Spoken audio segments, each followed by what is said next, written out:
a little bit more about your story and how you went from being a developer, full-time developer, and then made that transition into becoming a content creator?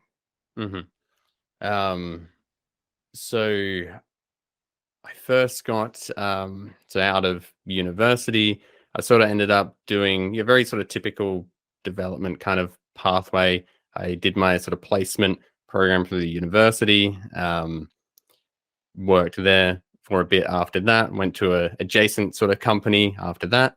All the while, like doing this, I did have like this sort of content stuff going on. I was, since I was sort of pretty young, I was into this idea of like making money on the internet, and like really it started off just doing like whatever. It just fascinated me, the idea that I could just like work from home on the internet and like make money and things and be my own boss and all that kind of stuff. It always appealed to me. So I was kind of always ticking away at things, like trying to figure out how to, do something like what I am doing now. So I was sort of doing that whilst working, trying out different sort of entrepreneurial kind of things. I eventually left the sort of normal job I was working at. I was finding that really stressful.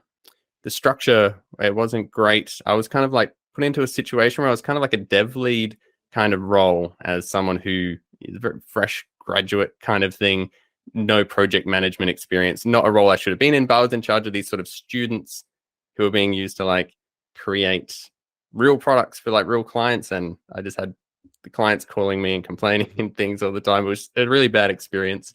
So I ended up leaving that job to pursue freelancing instead. So I got a pretty good client right away with that, which was pretty fortunate. And I worked with them building this sort of JavaScript widget thing for a while. And I did that for maybe a year or so when my wife and I decided to do a trip around Australia. So we got a I say the word caravan. I think that means something different to the both of you. When we say caravan in Australia, we mean like a trailer motorhome. Yeah, okay. Yeah. Is that what a caravan is to you guys? But we bought a caravan. That's cool. And so you hitched it to the car and like, just traveled around Australia kind of thing whilst doing this freelancing. So I said to them, I'm going to go on this trip. They sort of wanted me to stick around with doing work with them. So we're able to sort of do that kind of living nomadically kind of thing, working digitally for a while. So yeah, we just did that, traveled around like all around Australia. And then about halfway into that, I launched my first, it was actually like my third book. It was my one on Ionic and Angular 2. It was an Angular 2 had just come out, and that did really well. And it was at that point that I decided to cut back doing that freelancing, which I had already cut back a little bit. I was only sort of working, I think maybe 2 days a week with them. So it's just kind of enough to, keep the money coming in, keep everything paid whilst also working on my other stuff. And about halfway into that trip, I just stopped doing that entirely. And from that point was, full-time sort of content creator. Wow, you're so brave, Josh. Like, I think I used to be braver. I think now I think about doing a trip like that. I'm like, what are you doing? That's crazy. now you have kids, right? Maybe that's the difference. Yeah. I have one kid now. It's like, definitely. I'm much more boring. I mean, I was already pretty boring, but I'm more boring now. Let's just talk about someone who's willing to like take their lives into their own hands. You know what I mean? Like, just trying something and just like, I want to go travel around Australia, which is like a big endeavor, but y'all did it and you kept paying the bills while you did it. It's cool. And it was a very that doesn't match my personality at all. Like, I'm a pretty sort of reserved, private, kind of boring kind of person generally. But it was one of those things where it's like, I should do something like this, and like, why not? Nothing's stopping me. And so we had the sort of means to do it. So it was fantastic as well. See, I've heard that like when you're young, you're kind of newlyweds, you don't have kids yet, like just go do something crazy because you get to know each other really well, you get to know yourself really well. And I don't know, I think it's a great idea. Yeah. You've definitely experienced a lot of what the software industry has to offer, right? You've had full-time jobs, you've done freelancing, now you're a content creator. What were some of the challenges that you had throughout your career that helped you become the person that you are today, which a lot of people see you as an expert. They see you as a teacher. They see you as their mentor. So how did you become that? And what were some of the biggest challenges you had? Yeah, on that point, I think it's an interesting one that I totally get how, people probably do see me as this. Like, I do know what I'm doing. Over time, I've learned things. I'm pretty good with Angular and Ionic and all that. But like, it does create this perception of like, I'm putting out these videos, which they're edited, they're scripted, they're planned. You don't see the bits where I'm like researching everything and things I'm working and things like that. So it creates, I think, like the Instagram effect or whatever, like this just false perception that I'm like this person who just knows how to do everything. Like, I certainly don't feel that way about myself, but I know I see others who I assume are just, know everything. But through my own experience, I know that people probably have that perception of me and I don't. So yeah, there's definitely a sort of false perception there. But one thing I definitely think I missed out on a bit because I didn't do the sort of normal dev thing for very long. So it's probably like 3 years where I had a sort of typical looking career. And I guess I never really worked at like a big company or like a proper like software company. The places I did work were like startups. So places that weren't really primarily doing software as their main sort of source of revenue.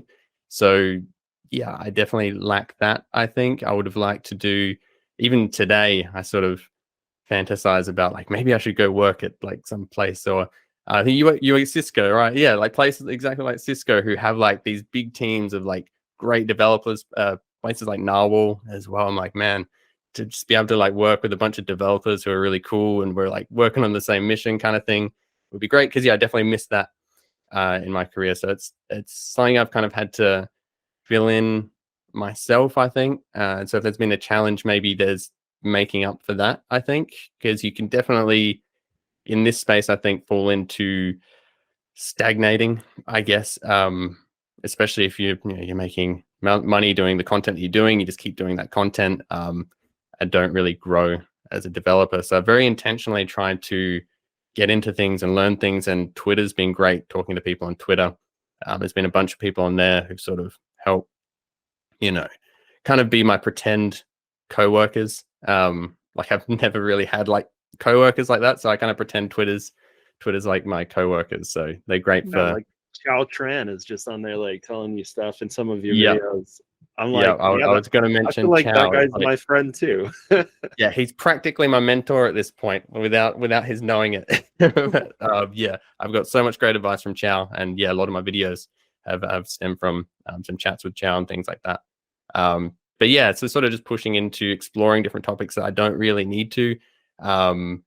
Things like even project management stuff I've sort of done deep dives into, which again, I'm a single person doing content. I don't really need to have these advanced Git sort of, pipelines and CI/CD, all this stuff. But I feel like I need to explore those topics to sort of, push myself a bit and, get those things that I'm missing from having a more typical career. That brings up a good question. I do want to say though, before I ask this question, like, I'm glad that you said that you don't feel like an expert at what you're doing, because I think there's this misconception that if you write an article or make a video that you have to be an expert on the topic. And I actually think it's just the opposite.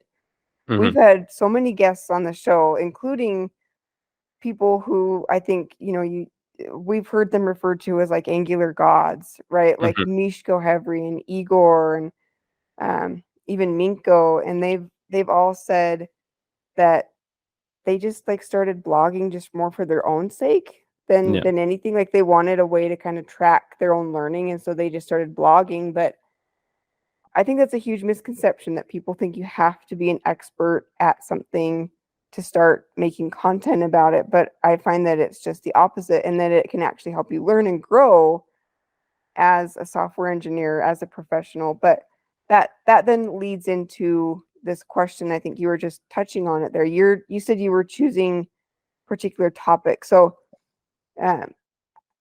what's kind of your process for picking the topics that you're creating content on, and how can someone who is working at a salaried job, if they haven't quite started producing content yet, what are some suggestions you can give them for choosing those first few videos or those first few blog articles? What are the topics you would suggest they should gravitate towards or just dive in with? Yeah. I mean, the easy one is always just the thing that you are currently working on and struggling with. So that's still the source of like a lot of my content, and it's something that you sort of, it's easy to create the content on it because it's all fresh and you've just been looking into it. And there's the aspect of, if you are struggling with it, then there's a good chance other people are struggling with it, and you're at like the perfect spot to explain it. And kind of like what you were mentioning, there's some benefits to being not this Angular god or whatever. Like if you are an Angular god, like, and you're trying to teach something, that can be hard to do because you don't know where the hard bits are and what's obvious and what's not.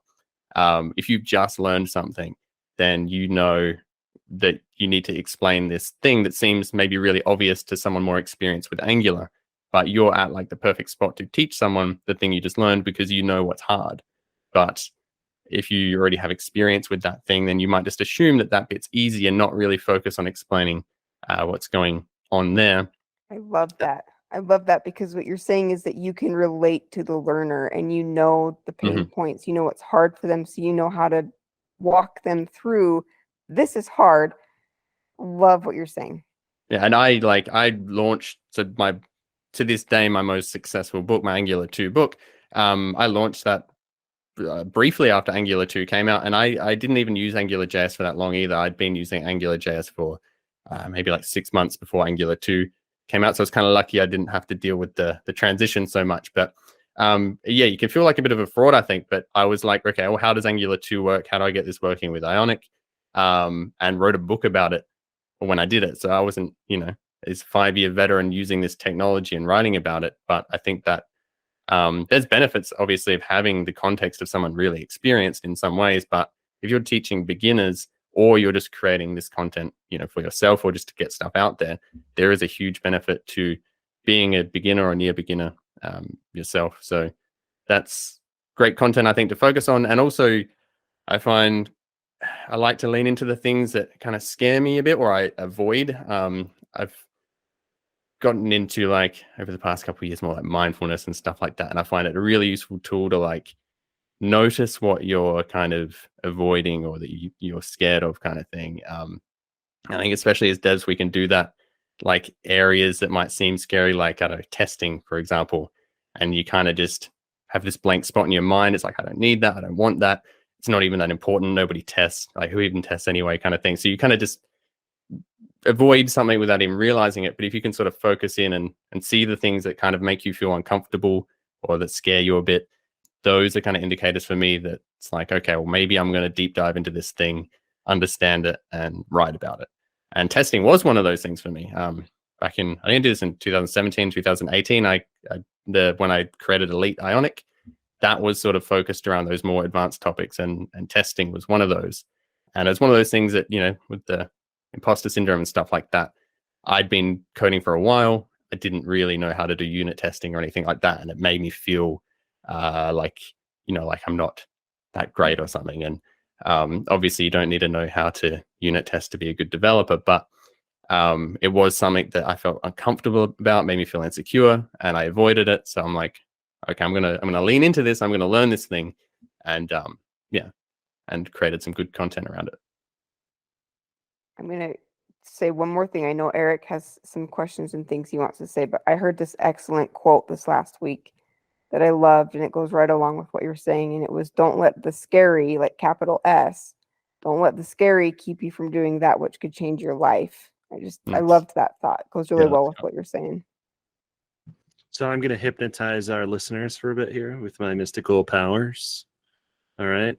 I want you to close your eyes and think of the thing that you hate doing or hate talking about to others because you feel insecure about it. Okay.